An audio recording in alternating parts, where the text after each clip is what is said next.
परमात्मने नमः। श्रीमद् भगवद गीता नवमो अध्यायः।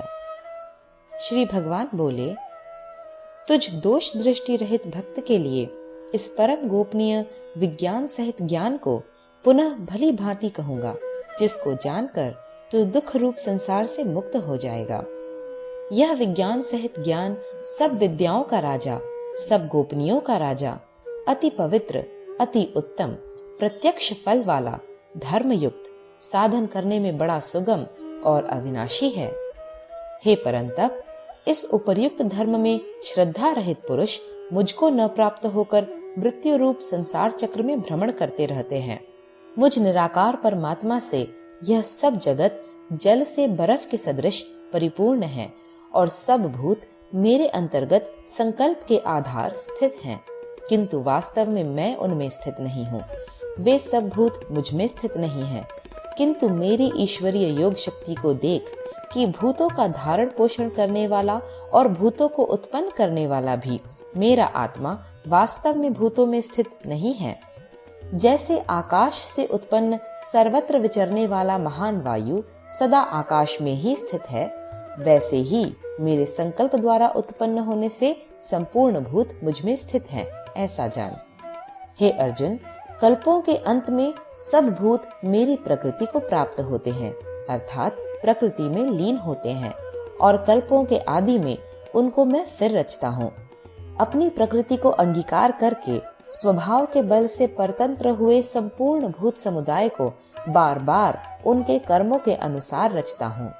हे अर्जुन, उन कर्मों में आसक्ति रहित और उदासीन के सदृश, अर्थात जिसके संपूर्ण कार्य कर्तृत्व भाव के बिना अपने आप सत्ता मात्र से ही होते हैं, उसका नाम उदासीन के सदृश है।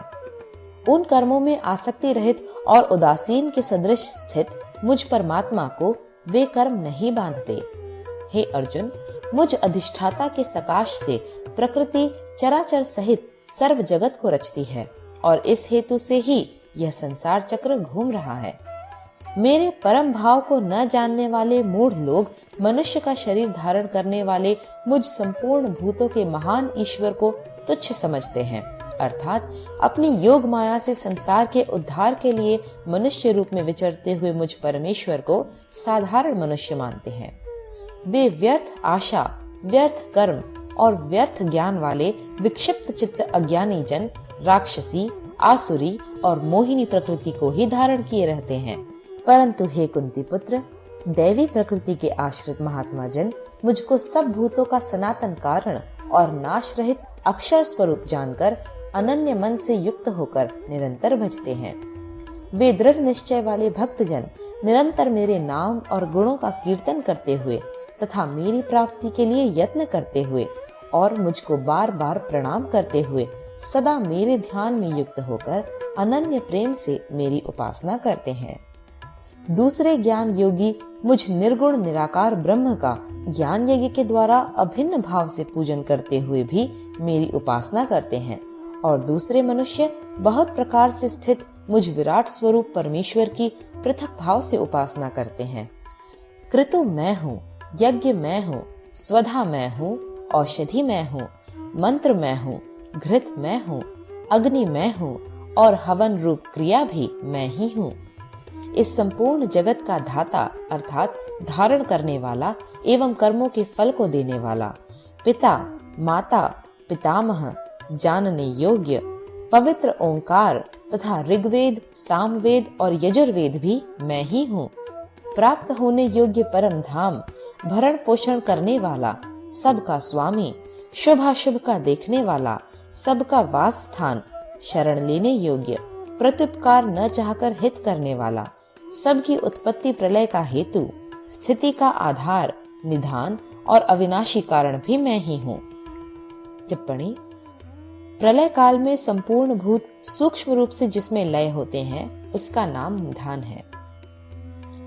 मैं ही सूर्य रूप से तपता हूँ, वर्षा का आकर्षण करता हूँ और उसे बरसाता हूँ। हे अर्जुन, मैं ही अमृत और मृत्यु हूँ और सत असत भी मैं ही हूँ। तीनों वेदों में विधान किए हुए सकाम कर्मों को करने वाले, सोम रस को पीने वाले, पाप रहित पुरुष मुझको यज्ञों द्वारा पूजकर स्वर्ग की प्राप्ति चाहते हैं। वे पुरुष अपने पुण्यों के फल रूप स्वर्ग लोक को प्राप्त होकर स्वर्ग में दिव्य देवताओं के भोगों को भोगते हैं। वे उस विशाल स्वर्ग लोक को भोग कर पुण्य क्षीण होने पर मृत्यु लोक को प्राप्त होते हैं। इस प्रकार स्वर्ग के साधन रूप तीनों वेदों में कहे हुए सकाम कर्म का आश्रय लेने वाले और भोगों की कामना वाले पुरुष बार बार आवागमन को प्राप्त होते हैं, अर्थात पुण्य के प्रभाव से स्वर्ग में जाते हैं और पुण्य क्षीण होने पर मृत्यु लोक में आते हैं। जो अनन्य प्रेमी भक्तजन मुझ परमेश्वर को निरंतर चिंतन करते हुए निष्काम भाव से भजते हैं, उन नित्य निरंतर मेरा चिंतन करने वाले पुरुषों का योग क्षेम अर्थात भगवत स्वरूप की प्राप्ति का नाम योग है और भगवत प्राप्ति के निमित्त किए हुए साधन की रक्षा का नाम क्षेम है। उन नित्य निरंतर मेरा चिंतन करने वाले पुरुषों का योग क्षेम मैं स्वयं प्राप्त कर देता हूँ।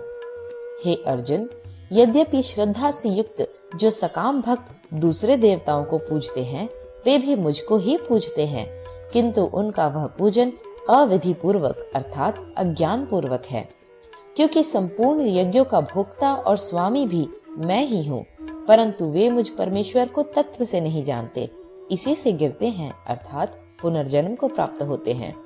देवताओं को पूजने वाले देवताओं को प्राप्त होते हैं, पितरों को पूजने वाले पितरों को प्राप्त होते हैं, भूतों को पूजने वाले भूतों को प्राप्त होते हैं और मेरा पूजन करने वाले भक्त मुझको ही प्राप्त होते हैं। इसलिए मेरे भक्तों का पुनर्जन्म नहीं होता। जो कोई भक्त मेरे लिए प्रेम से पत्र, पुष्प, फल, जल आदि अर्पण करता है, उस शुद्ध बुद्धि निष्काम प्रेमी भक्त का प्रेम पूर्वक अर्पण किया हुआ वह पत्र पुष्पादि मैं सगुण रूप से प्रकट होकर प्रीति सहित खाता हूँ। हे अर्जुन, तू जो कर्म करता है, जो खाता है, जो हवन करता है, जो दान देता है और जो तप करता है, वह सब मेरे अर्पण कर।